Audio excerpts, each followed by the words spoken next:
Hola, ¿qué pasa? La moderna.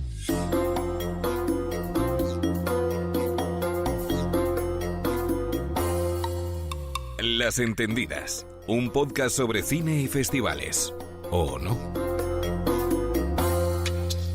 Hola entendidas y entendidos. Hola Adriana. Hola, Alexia. Títulos de crédito. Esta semana en Vamos a ver estrena el director que más conflicto crea entre las entendidas. François Ozon nos trae Gracias a Dios. Desde el este nos llega Donbass, película ucraniana aclamada en el Festival de Cannes y mejor película del pasado Festival de Sevilla. Por último hablaremos del estreno de La espía roja, peli de espionaje ambientada en los años 40 y protagonizada por Judi Dench. En La Gran Olvidada hemos buscado cortometrajes y mediometrajes que podemos encontrar en las plataformas Video On Demand y compartimos nuestra selección. Y en Para que nos entendamos, celebramos las Pascuas y uno de mis géneros fetiche, los peplum. ¿Cuál es vuestro favorito? Empezamos.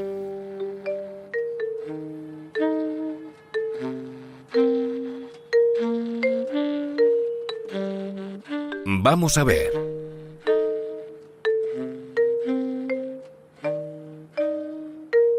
Gracias a Dios. François Ozon. El tema al que se enfrenta, gracias a Dios, es por desgracia de máxima actualidad. Con las calles llenas de procesiones, cristos y vírgenes, el estreno esta semana de esta película es toda una provocación. Almodóvar ya nos había dejado caer el tema en La mala educación, también lo habíamos visto desde el punto de vista periodístico en Spotlight, pero hacía tiempo que una película no apuntaba de una forma tan directa hacia el tema de los abusos sexuales de la Iglesia. Tenemos en España la serie documental de Netflix Examen de conciencia, que se estrenaba a principios de este año. Esta ficción, dirigida por François Ozon, al que llaman el Almodóvar francés, pero bueno, vamos a salvar Salvando mucho las las distancias. También tenía que ser contada. Gracias a Dios empieza con la historia de Alexandre, un hombre creyente que vive con su familia en Lyon. Cuando era pequeño sufrió abusos sexuales por parte de un sacerdote y un día se entera de que sigue oficiando misas y trabajando con niños. En ese momento emprende una lucha para que se haga justicia. Espero que la Iglesia le imponga una sanción. Le hablaré claro. El padre Prenat seguirá siendo sacerdote siempre. ¿Sabe de otras víctimas que pudieran testificar? Seguro que las hay. Se ha presentado una denuncia contra Prenat. Joder, no puede ser. Mira, sigue rodeado de niños. Creía que había muerto. Hay que hacer algo. Hay que reunir a más víctimas. La idea parte de las ganas de Ozon de hablar de la fragilidad masculina, hombres que deben enfrentarse al sufrimiento y las emociones, hombres que son dañados por otros hombres, algo que pocas veces vemos en pantalla y menos retratado por director hombre. Hemos dicho hombre muchas veces, pero era necesario. Y como son tan amigos François Ozon y Almodóvar, este año han coincidido los dos, que siempre hacen pelis de mujeres, en hacer pelis de protagonistas. Bueno, hombres. Ozon que no se venga tan arriba con lo de Almodóvar, ¿eh? Son muy amigos. Vamos a poner orden aquí. El director dice que incluso el primer título que se le venía a la cabeza era El hombre que llora, pero al conocer la historia real de Alexandre, la película dio un giro para convertirse en Gracias a Dios. Pensó en un primer momento en hacer una obra de teatro, un documental, pero luego se le pasó todo por la cabeza. Pero luego se lanzó a esta ficción inspirada en la historia de las víctimas del sacerdote Prenat en Lyon.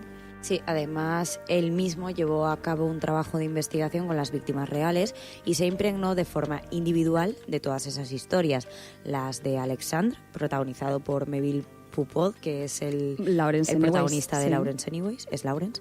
François y Emmanuel, que son los actores Denis Menochet y Swan Arlot, que es el de Custodia Compartida. Sí. Así como de los testimonios de sus familias, abogadas, psicólogos. Ellos fueron los fundadores de la asociación La Palabra Liberada y la película se encarga también de mostrarnos esos inicios.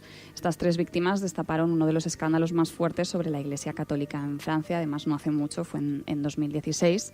El resultado, esta película fue recibida con entusiasmo en la pasada Berlinale, donde se llevó el gran premio del jurado y donde fue imposible verla porque estaba todo agotado y Alexia tuvo que aguantarme el drama un par de días hasta que se me pasó. Vamos a decir aquí que Adri, que es la organizada, se quedó dormida y por eso no la pudo ver. Y luego casi pagamos incluso para poder verla. Yo tenía menos drama porque a mí Ozon no me provoca tanto entusiasmo. Emoción. No. La película arranca ya muy rápido, la correspondencia electrónica que inicia Alexandre con miembros de la Iglesia, que le da cierto ritmo y creo que está muy bien incorporado con ese tema de los emails. Tú estás viendo acciones de la peli con la voz en off de los protagonistas, leyendo los emails que se manda con sacerdotes, la psicóloga de la iglesia, y eso hace que entres muy rápido en la historia porque estás viendo de forma paralela lo que le está contando a la iglesia sobre lo que le ha pasado y cómo es su vida en ese momento. Claro, yo creo que ese ritmo también se consigue no solo al principio, sino durante la película, con ese relevo entre personajes, porque en un primer momento conocemos la historia de Alexandre, que al principio me molestaba un poco porque en su entorno es como todo muy idílico y recibe como muchísima comprensión, incluso de sus hijos, que son pequeños. Sí, dice, no, es que abusaron de mí sus hijos. Claro, eso te da un poquito de rabia, pero bueno. Tomo nota. Luego la historia vemos al segundo protagonista, que es François, y es cuando salta esta historia a los medios, la creación también de la asociación. Y por último está la tercera víctima, digamos, que es Emmanuel, que para mí pues es el personaje más interesante. Mamá, ¿recuerdas que un día al salir de catequesis te dije que Prenat me había besado? ¿Por qué no acudisteis a la policía? Quizá debimos hacerlo. Han pasado más de 30 años, Alexandre. Mamá, está pasando hoy. El padre Prenat sigue estando en contacto con niños. Siempre has tenido un don para remover la mierda. La película me ha gustado bastante, no solo porque sea muy fan de Ozon, sino porque creo que es una buena película. Y bueno, ofrece momentos bastante duros de ver, sobre todo esos encuentros entre Prenat y las víctimas, que bueno, pues son terribles. Y desde ese momento idílico que hemos dicho al principio del entorno de Alexandre, pero también vemos la parte opuesta, que es las reacciones de algunos familiares que están en una postura bastante común también en nuestro país, que es eso de confundir pedir justicia con remover mierda. Es interesante en la película ver cómo la Iglesia lidia con estos problemas que por lo visto son bastante comunes. La figura de la psicóloga de la Iglesia, sí, es un personaje ahí de repente, es como una mediadora, y es lo que tú dices, es una forma de resolverlo discreta y sin que nadie se entere. Y lo que decías de remover mierda, hay una frase de la mujer de Alexandre al principio en la que habla de sus suegros y dice que no hicieron nada cuando su hijo les confiesa de pequeño, bueno, de adolescente, la agresión, porque no querían sentirse culpables. También es muy interesante la reflexión que hace la peli del perdón y cómo es la vía que ofrecen en el seno de la Iglesia ante actos como estos, y cómo las víctimas creyentes, en este caso Alexandre, se enfrentan a eso, que yo no sé cómo después de todo este hombre pues sigue teniendo ganas de ir a la iglesia. Porque él tiene una conciencia crítica, aunque sea parte de esa comunidad católica. Que pide que eso se denuncie desde dentro. Claro, hay una frase que se dice en la película y es que si aceptas el perdón, te conviertes en su víctima para siempre. El prolífico director, François Ozon, lo mismo te hace un thriller, un drama, un telefilm. Lo del telefilm lo hace a veces. Lo hace a menudo. Despierta amores y odios entre el público, pero también, como estáis viendo, pues divide a las entendidas para que se aprecie que soy objetiva. Sí, claro. Disfruto de todas las películas, menos de Una nueva amiga, que esa me dio vergüenza hasta a mí, porque además fue la que puse para que todo el mundo viera lo maravilloso que esos son y eso. Le había salido un Lawrence Anyways mal, además. A mí me parece una cosa horrorosa y yo vi Le Maison y me pareció que no tenía ni pies ni cabeza, y luego hablando un día contigo hablamos de La piscina, que también es de él, y yo no lo sabía, y yo, ¿ves? Tampoco me gustó. Es que todo cuadra. Sí, yo confío en que, gracias a Dios, sea una película consenso que guste al público en general, aunque él ya ha avisado de que con su próxima película los haters le odiarán de nuevo. Bueno, pues yo estaré atenta, pero sí que es cierto que en cuanto a gracias a Dios, me hubiera dado mucha pena que un tema así hubiera estado mal contado. Son hechos antiguos y, gracias a Dios, todos han prescrito. Se da cuenta de la barbaridad que acaba de decir. Gracias a Dios significa por suerte. En Gracias a Dios vemos a un Ozon comedido que no se ha dejado llevar por el excesivo dramatismo y que lo único que ha contado ha sido la lucha de diferentes víctimas por acabar con ese sistema de impunidad y poner contra las cuerdas a la institución. Haciendo honor al nombre de la asociación que montaron, la palabra necesita tiempo para ser liberada, y la película muestra esa necesidad de generar un entorno de confianza para que las víctimas hablen.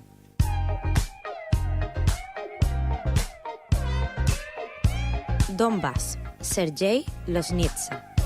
Ganadora del Giraldillo de Oro en sección oficial del Festival de Sevilla y mejor director en la sección Una cierta mirada en Cannes, Donbass funciona como manual de supervivencia en 12 lecciones de la actual Ucrania. Sergei Loznitsa es el creador de este relato sobre la guerra, aunque sus protagonistas crean que están cerca de conseguir la paz, un conflicto bélico que se conoce como guerra en el Donbass o guerra en el este de Ucrania.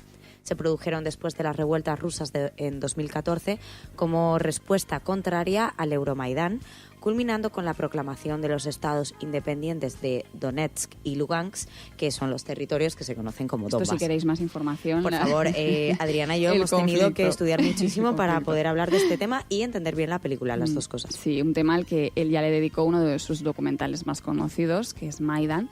En Donbass plantea historias cruzadas que nos explican el conflicto desde diferentes puntos de vista, y esta es una parte interesante, que es la de cómo las fake news influyen en los conflictos, calando como verdad entre la sociedad civil. ¿Quieres saber lo que está ocurriendo aquí? ¿Qué está ocurriendo aquí? Eso, ¿qué está ocurriendo aquí? A ver, ¿qué está ocurriendo? ¿Qué ocurre? Una puta guerra es lo que ocurre.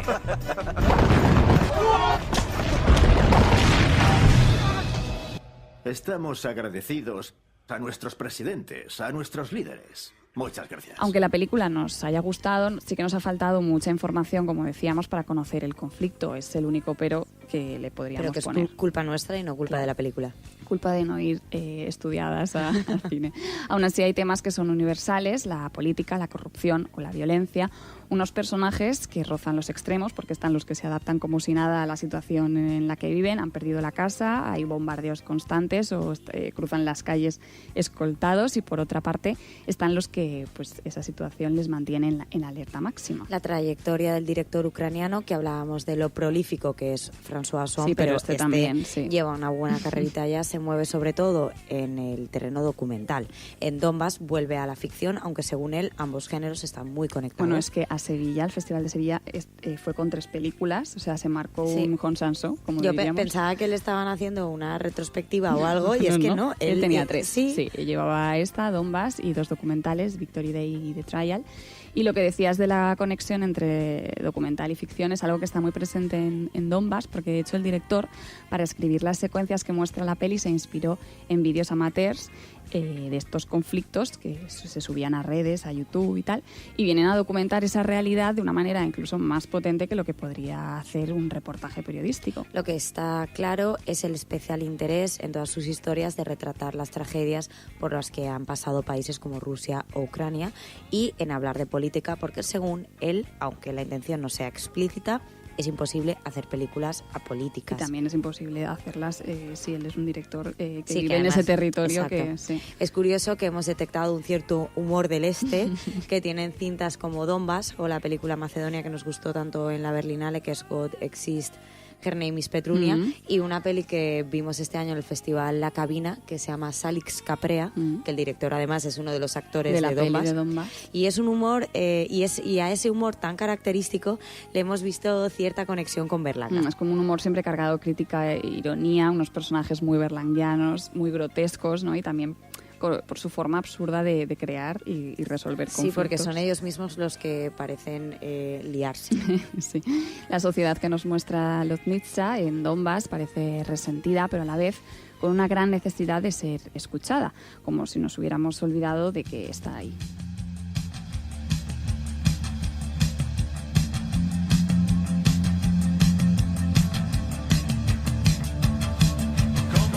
La espía roja, Trevor Nunn.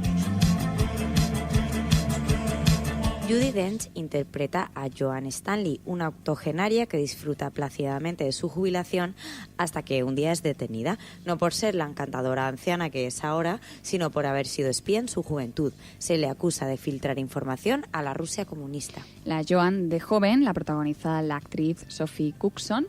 La espía roja se basa en la vida de Melita Norwood, la espía británica más importante de la KGB. A su vez, el film es una adaptación del libro Red Joan de Jenny Rooney. Nunca he hecho nada malo. Hay un expediente que la sitúa en 1938 en la Universidad de Cambridge. Estoy buscando ayudante. Viene altamente recomendada. Mi especialidad es física teórica. Algunos miembros del gobierno no saben qué hacemos. Y a mí se me permite saberlo. Esta historia real nos habla de cómo la KGB seleccionaba cuidadosamente a sus aliados. Un poco Gorrión Rojo. Bueno, Esperemos que no. Judy baila. Esperemos baila que ballet. no, pero sí, se me pasaron esas imágenes por la cabeza. Sí. Perfectamente, esos aliados perfectamente posicionados en diferentes sectores. En el caso de Joan, ella era química y trabajaba en el departamento que estaba con la creación de la bomba atómica. En esas cositas. Eso, estaba. lo típico. Eso quiere decir que la información que Joan tenía era muy valiosa. Estamos ante la típica peli británica de espionaje, narrada de forma muy convencional y con un abuso de la música que marea. Eso es lo que hemos leído a grandes rasgos en las reviews de la crítica. Viene de la mano de Trevor Nunn, un aclamado director teatral, ganador de un montón de premios Olivier, Tony, uno de los más